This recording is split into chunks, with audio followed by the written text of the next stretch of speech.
नमस्कार आदाब, मैं हूं शादाब। आप देख रहे हैं एटीएन लाइव इंडिया। बिहार विधानसभा चुनाव के दौरान लगातार प्रेस कॉन्फ्रेंस हो रहा है। इसी बीच यूडीए के द्वारा भी एक प्रेस कॉन्फ्रेंस का आयोजन किया गया। जानकारी के लिए आपको बता दें कि यूनाइटेड डेमोक्रेटिक अलायंस यूडीए, जिसके साथ लगभग 18 पार्टियां जो हैं वो चुनाव लड़ रही हैं और वो पूरी की पूरी 243 सीटों पर चुनाव लड़ रही हैं। तो आइए सबसे पहले सुनते हैं इस प्रेस कॉन्फ्रेंस को। मैं आपके माध्यम से बिहार के आवाम को कहना चाहूँगा, कृषि को बर्बाद किया। दो सत्ता है, ऋषि सत्ता और कृषि सत्ता, जो भारतीय संस्कृति का मूलाधार है। और कृषि को इन्होंने ऐसा बर्बाद किया कि एफसीआई पूरे देश में, जिसका एक बिग इंफ्रास्ट्रक्चर है लंबे वर्षों का, खरीद करता है। स्टेट का अपना फूड कॉरपोरेशन है, बिहार स्टेट फूड कॉरपोरेशन खरीदारी नहीं करती। FCI, food corporation of India, यहां खरीदारी नहीं करती। यहां कौन करता है खरीदारी? किसान का प्रतिनिधि पैक्स के पास पैसा नहीं है, इसलिए खरीदारी करती है। इनके डिस्ट्रिक्ट एग्रीकल्चर ऑफिसर के पास पैसा है, बिना कमीशन लिए फंड रिलीज नहीं होता है। फंड रिलीज तब होता है जब किसान बिचौलियों के हाथ में 18,000 सरकार जिसका कीमत तय करती है, 1,800 रुपया प्रति क्विंटल व 1,200 रुपये प्रति क्विंटल में किसान बेचने के लिए मजबूर होता है। तो ऐसा बड़ा लुटेरा हुकूमत, जो पिछले 15 वर्षों से बिहार के किसानों को, खेत खलिहानों को कृषि रोड मैप के नाम पर 2 लाख करोड़ रुपए का लूट हुआ।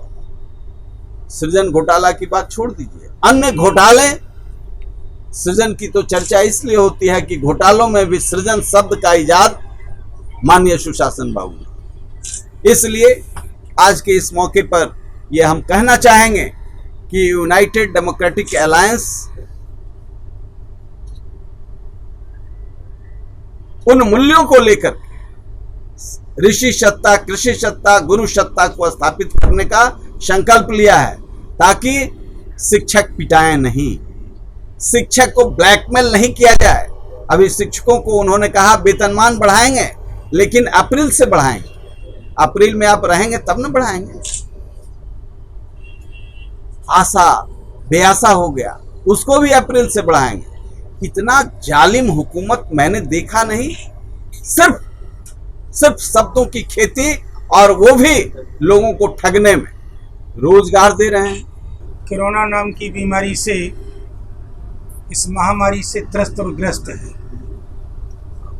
जिसने रेलें, ट्रेनें, बसें, हवाई जहाज, बाजार, स्कूल, उद्योग सारे बंद कर दिए, और मानव के जीवन के लिए यह उद्योग और यात्रा, शिक्षा और आवास अनिवार्य होता है। उसमें ऐसा क्यों हुआ? क्योंकि हमने प्रकृति से छेड़छाड़ की। हम जब प्रकृति के विपरीत चलते हैं तो कोई ना कोई महामारी पैदा होती है। आप लोगों को याद होगा 2016 में एक बाढ़ आई थी केदारनाथ में।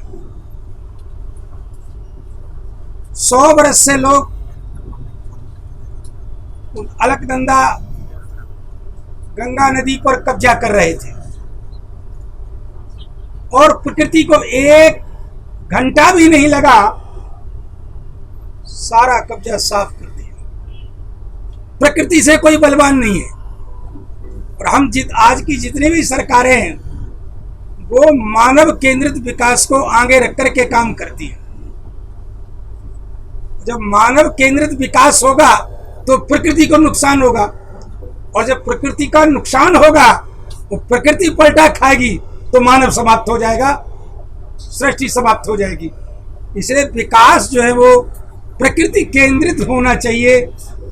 प्रकृति कितनी अच्छी है, पानी कितना निर्मल है, वायु कितनी निर्मल है, अन्न कितना निर्मल है।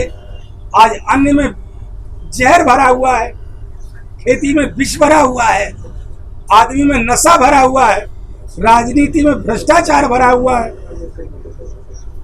इस कारण से इस सारी जो अव्यवस्था है, प्रकृति से छेड़छाड़ है, उसको परिवर्तन के लिए, व्यवस्था परिवर्तन के लिए हमारा जो ये लांस है ये उस पर काम कर रहा है, करेगा कि हम किस प्रकार से व्यवस्था परिवर्तन करें। हम वैकल्पिक राजनीति नहीं कर रहे, हम राजनीति का विकल्प नहीं है, हम राजनीति को वैकल्पिक राजनीति करना चाहते हैं। सत्ता में कोई भी हो, लेकिन वह प्रकृति की ओर मुड़े, यह हमारा ध्येय है।